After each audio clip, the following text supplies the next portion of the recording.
Hi, my name is Dr. Courtney Buggs, and I had the opportunity to speak with my friend and colleague, Dr. Kenyatta Gilbert, Dean of the Howard University School of Divinity, about preaching and teaching.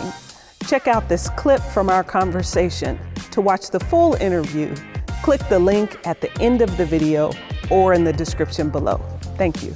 So let's talk about that scholarship. Wonderful writer, and so I'll start with the journey and promise of African American preaching, and you can take us through some of the other texts, but I'd like you to talk about kind of the impetus behind that and how even your work at Howard helped inform some of the ideas that show up in your work. Right. No, that's an excellent question. I think at heart, I appreciate method and I appreciate writing. Even in my first sermon, as I think about it, I was never really an off manuscript preacher. Mm-hmm. I always thought that sort of an organized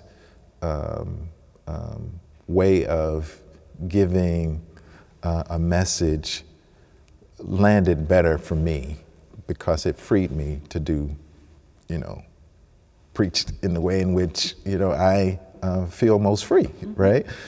And so in the classroom, I seek to sort of encourage folks to do that. If you have to write a manuscript, whether you take it to the pulpit or not, that's on you. Yes. You still, and even though preaching is highly subjective, you're going to be graded. Yes. And so for me, I had to early on establish methodology, homiletical methodology that would be socioculturally alert to sort of the communities that form the preacher, had to be theologically faithful to both text and one's own spiritual awareness of who God is in their life. It had to be appropriate to the historical moment, right? So is our preaching historically relevant for the time in which we have been given? And so being able to sort of write a work on African American preaching without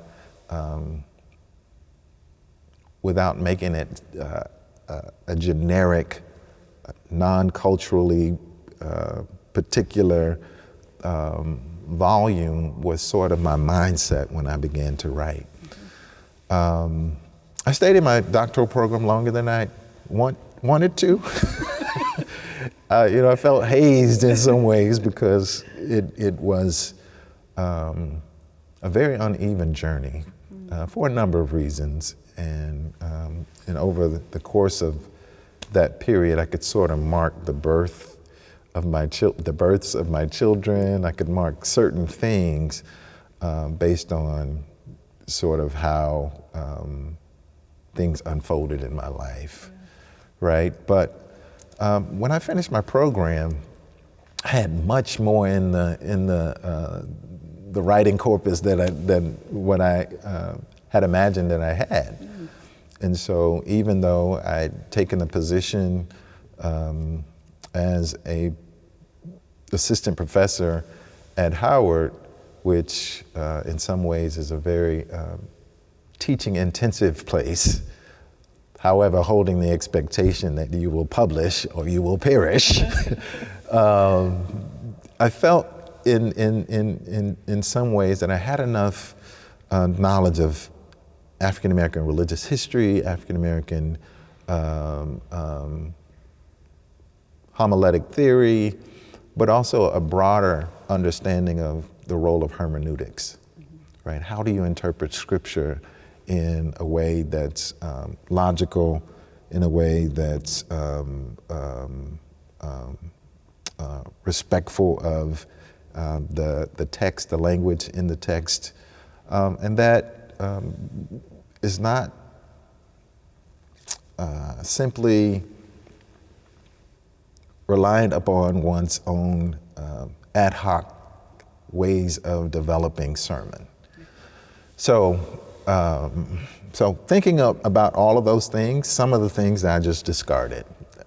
You know, I was not a person reared in the Reformed tradition, nor was, nor had I been teaching students familiar with the tradition. I knew that because of some of the training that I'd done, I would be importing things that are new to many of the students, but and I think based on a professor's shaping, some of that ought be a part of one's pedagogy. And so, again, over time, I started to back away from the long method, some of the narrative theory that just felt a bit foreign to those I was instructing. And over time, I came up with my own sort of methodology and, and received, sort of criticism along the way. This is just too hard. Why do we need to do all of this? And, I just want to, read the Bible and stand up and preach. Like, why do you have to do all of this, right? And I think in our day, I was sort of anticipating a shift in what was expected of the minister, especially as the congregation or listeners became a little more astute and sophisticated, or very much influenced by technology, so that the preacher just couldn't say whatever the preacher wanted to say.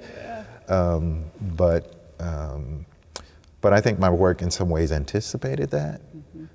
Whether I had intended it to do so, it just sort of manifested in that way. And so that first book, The Journey and Promise of African American Preaching, became an anchor text. And one of my academic mentors, Sally Brown, said, well, Kenyatta, because you're focusing on these three voices of prophet, priest, and sage, a lot of your scholarship, and perhaps most of it, will come out of that anchor.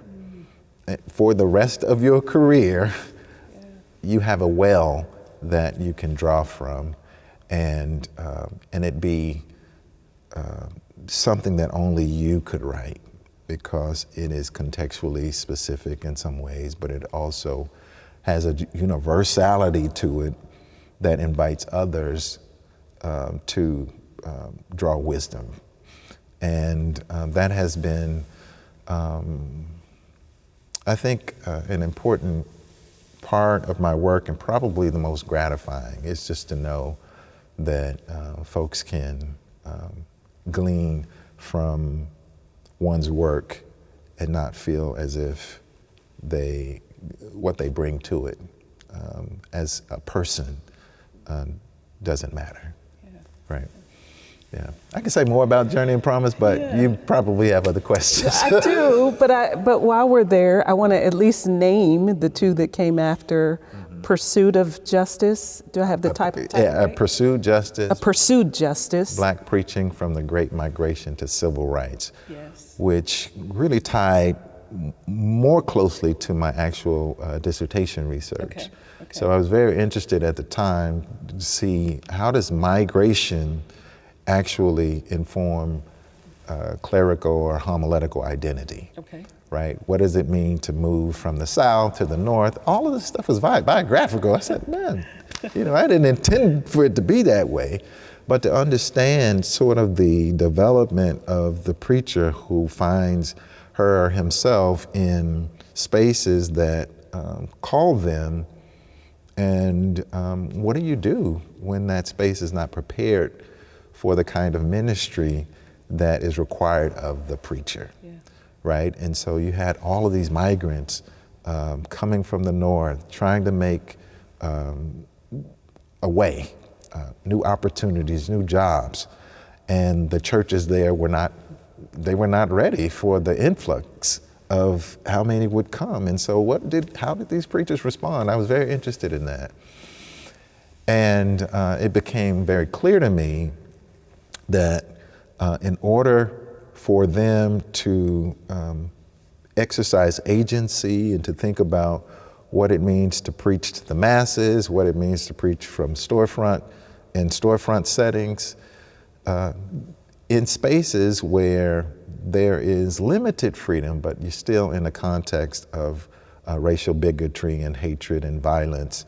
How do you hold on to hope and pursue justice? And so that book really has a historical accounting of how the Black preacher sort of developed phase by phase, anchored in this specific phase and a discrete period that ultimately inspired the justice preachers such as King and Proctor and Hall. All of these folks were recipients from progenitors that established a form of discourse, a sacred discourse, framing justice and hope in the Great Migration period. And we carry it forward in some ways. And so, that book really has unfolded and developed over time. It is monographic, really written not for mass consumption, if you will, but really written for academics, and some would say even tenure, promotion. Yes. But I've always loved trying to connect the work that I do with the people I preach to, right? How can I be of service to the person who may or may not have a college degree, right? What can be said that will help to strengthen their own intellectual and spiritual life, but also honor what they bring to the preaching.